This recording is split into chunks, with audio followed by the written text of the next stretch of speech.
Murder in the morning from the Hidden Killers podcast. Oh, that pesky DNA. It does catch up to you at some point in time. And for Chad Daybell, it's catching up. I actually have a tumbler mug over here on my desk that Carol sent me on my birthday last year. And it's all these pictures of Keith Morrison. And on the bottom, it says, "Oh, that pesky DNA." That's perfect. So I always think of that when that comes up. Forensic biologist Katherine Dace provided crucial testimony regarding DNA evidence found on tools allegedly used in the crimes. The courtroom listened intently as Dace detailed her findings, and we're going to play some audio here from her in just a second, which could play a pivotal role in the case against Lori and Chad Daybell. The testimony given in Idaho State Court focused on various items recovered from the crime scene, including a pickaxe and several shovels. Remember, everyone, prior to Chad becoming cult leader, he was a grave digger. Literally, that was his job. He was a grave digger. That's very disturbing. So he's got a little experience in digging graves. Dace, an experienced forensic biologist with the Idaho State Police, described how she was able to extract partial DNA profiles from those tools. Most notably, she identified Tylee Ryan, one of the alleged victims, as a possible contributor to the DNA found, saying, quote, "Testing the large piece of material from the pickaxe, we obtained a partial DNA profile," Dace stated in court. Comparative analysis suggests Tylee Ryan as a possible contributor to this profile, with a possibility of it being her DNA versus a random individual being 159 trillion to 1. Let's take a listen. We'll talk on the other side. Were you able to obtain a DNA profile from that subject? I did. I obtained a partial DNA profile. And can you explain for the jury what a partial DNA profile is? It means that at some of the locations we tested, we did not get results. That's very common in samples with a low level of DNA or samples that are degraded. And when you say degraded, what could cause degradation? Heat. So being subjected to a fire could cause that degradation. And when you obtain a partial DNA profile, are you still able to do a comparative analysis against a known profile? In this case, yes. Okay. Is it accepted in the scientific community to do a comparative analysis with a partial profile? Yes. What were and in this case, did you do that comparative analysis? I did. What did you compare it against? I compared it against the known reference samples I had in this case. And can you just remind the jury what those known reference samples were? At this time that I was doing this examination, I had a reference sample from J.J. Vallow, Tylee Ryan, Lori Vallow, and Chad Daybell. And from your comparative analysis, did you come to any conclusions? Yes, Tylee Ryan was a possible contributor to that partial DNA profile. It is at least 159 trillion times more likely to see this DNA profile if it originated from Tylee Ryan than if it originated from an unrelated, randomly selected individual from the general population. Okay. And again, that's kind of, for lack of a better word, scientific speaking, just from a layman's perspective, how would you describe that? So it means that all of the locations we tested where we had information, the peaks that were present were the same peaks that were present in Tylee Ryan's reference sample. Thank you. I'm going to go back to State's Exhibit 201M.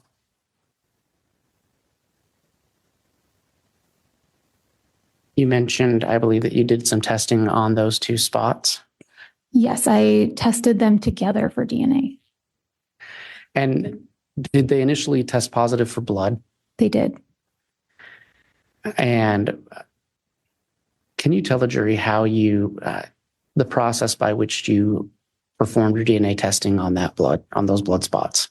It was the same as what I explained previously. I would swab those stains, and then I would break open all of the cells, determine how much DNA is present, copy those locations that I test, and then visualize that DNA profile.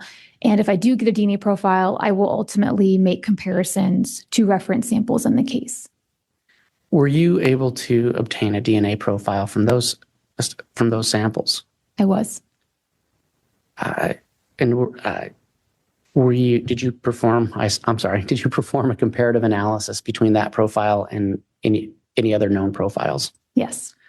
Were you able to reach a conclusion from that comparative analysis? I was. What was it? This DNA profile also matched Tylee Ryan. And again, it is 604 octillion times more likely to see this DNA profile if Tylee Ryan is the source than if an unrelated, randomly selected individual from the general population is the source.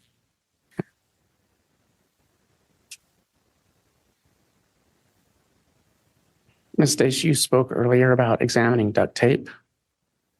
I did. Is there a priority of different types of forensic testing for an item such as duct tape?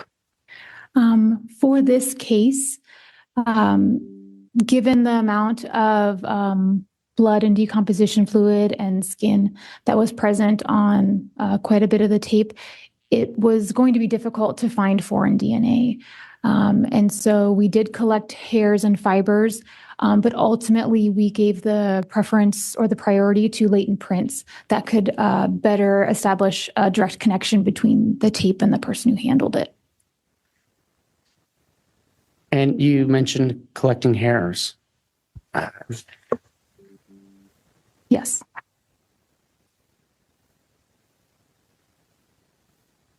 I'm going to show you what's been marked as State's Exhibit 201Q. I don't know if you'll be able to make out what's on there, but do you recall taking these pictures? I do. And I understand it's difficult to see after it's been photocopied, but what was this a picture of? Each one of these adhesives contains one or more hairs and fibers that were collected from the tape pieces we examined.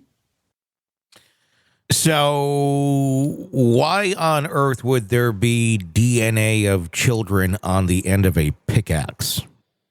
Right. Gee, can't figure that one out. Yeah. I hope the jury's absorbing all of the gruesome, horrible details of this when they're considering life or death for Chad Daybell, because I can't think of a better candidate than him for just being eliminated off of this planet. The court was shown 100%. photos of the pickaxe and the specific areas where Dace collected material for DNA testing. She noted the presence of burn marks and degraded material, which she attributed to exposure to heat and fire. Despite these conditions, Dace was still able to conduct a successful comparative analysis. Additionally, Dace testified about finding a green substance on part of the shovel, which also matched Tylee Ryan's DNA with a staggering certainty of 604 octillion. That's 27 zeros for those of you playing along at home. These findings are crucial as they directly link the material found on the tools to one of the victims, Dace explained. The impact of the testimony could be substantial as it provides concrete forensic evidence linking the tools found at Chad Daybell's property to the victims. The defense and the prosecution listen closely, understanding the weight of the evidence that could carry on in the ongoing trial. Here's the thought, though, just to play devil's advocate. Yes, it's on his property. You know, him and Alex were kind of tight, so it still doesn't necessarily put Chad as using the pickaxe either. Hadn't thought of that. Somebody clearly used a pickaxe on the kids. Yes. But, you know, at this point, further unraveling the complex web of the case, FBI intelligence analyst Benjamin Dean provided insights into his review of hundreds of tips, digital evidence. Dean's work began in late March of 2020, focusing on data extracted from devices seized from Daybell's property, which included troubling finds, like videos and photos relevant to the case. Let's take a listen to this. Have you been involved in the investigation into Chad and Lori Daybell? Yes. When did your involvement in this case, in the Daybell case, begin? It began in late March of 2020. What was your initial assignment in the case? My initial assignment in the case was to review tips that had been submitted by members of the public in response to a press release that was issued by the FBI and the Rexburg Police Department on the 5th of March, 2020, regarding Tylee Ryan and JJ Vallow, who were missing at the time.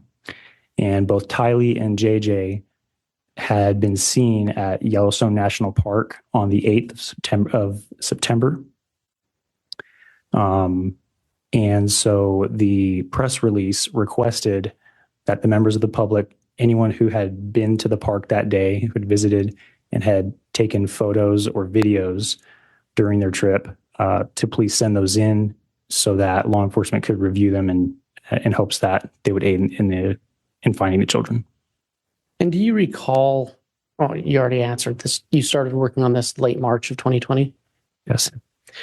Can you briefly describe the volume of tips and media you reviewed as part of that initial assignment? I would estimate somewhere between 600 and 800 unique tips were submitted by members of the public in response to that press release.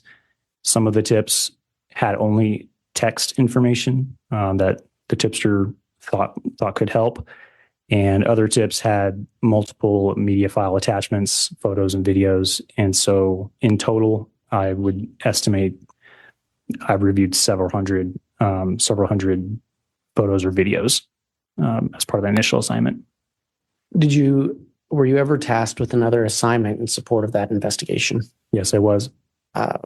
What was that? I was asked to assist with the review of electronic devices that were seized from Chad Daybell's residence on January 3rd of 2020. And do you recall what devices you were to look at? Initially, I was assigned to review data that was pulled off of a hard drive and a thumb drive. And when did you complete your review of those devices? I completed my review of those devices in May, sometime in May of 2020. Were you asked to review any other data from any other devices? Yes. What were the additional devices you were asked to review? I was asked to review the contents of 2 Blu-ray discs, each of which contained data that was extracted from electronic storage devices seized from Chad Daybell's property on January 3rd of 2020. So the data you were provided was on Blu-ray discs? Yes. Were the discs labeled? Yes, they were. How were they labeled? Both discs had a unique FBI specimen number written on them. So one disc had the number IWR 091201, and the other one was labeled IWR 091202. And also both discs had the words working copy written on them. Do you recall which disc you reviewed first? I first reviewed the disc labeled IWR 091201. And when did you begin your review of the disc? And when did you when did you begin your review of that disc? Late May of 2020. What was the process you used to review that data on that disc? So I used a Blu-ray disc reader to open up the contents of the disc on my work computer. I saw that the main file folder on the disc was titled IWR 091201. Typically, I look at 4 areas. I look to see if there's a device user listed. I look at if it's a phone, I look at the phone number that's associated with the device. And I look at the content of any communications items that are on the device. And I also look at any photos or videos that could be on the device that may show me who the device belonged to. So this device that you were recently just telling us about, or that the data that you had on this Blu-ray disc, did you look at all those file types for this device? I did. And when reviewing those items, did it become apparent what type of device it was? Yes. What type of a device was it? It was an LG cellular phone. Were you able to ascertain who the user of that device was? Yes, I was. How did you ascertain that? I ascertained that the user of the device was Tammy Daybell, who was the wife of Chad Daybell. And that was apparent to me for several reasons. First, the device user was listed as Tammy. Second, the phone number associated with the device matched with the phone number for Tammy Daybell as it appeared in other documents obtained in this investigation. There were incoming messages on the device addressing Tammy. There were outgoing messages with the user, the sender, introducing herself as Tammy, or in the case of emails, signing off an email with Tammy. And there were group messages, direct messages, and phone calls with other members of the Daybell family and their spouses, all of whom were named as contacts in that device. And the content of the written messages suggested that the user of this device, of this phone, had a close family relationship with the Daybell children. There were also device notifications showing new posts by members of the Daybell family in a Facebook group called Daybells and Murs. There were photos on the device showing Tammy Daybell both by herself and with Chad Daybell, their children and their grandchildren. And then finally, I did observe that all of the outgoing communication activity on the device ended the evening of October 18th, 2019, which I know to be the day before first responders discovered Tammy deceased inside her home. So there you go. A little look inside what was going on. And that's what's interesting. So every communication on that phone stopped when the person's life was over. Mm-hmm.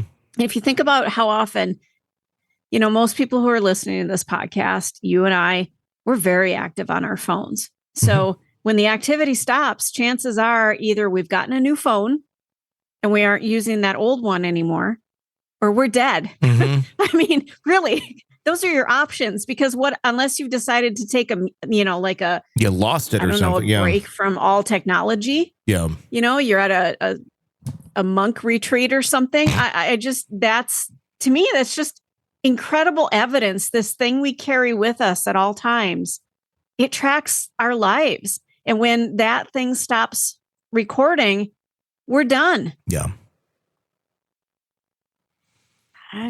How's he going to squirm out of this? He's not. That's the problem. He's not.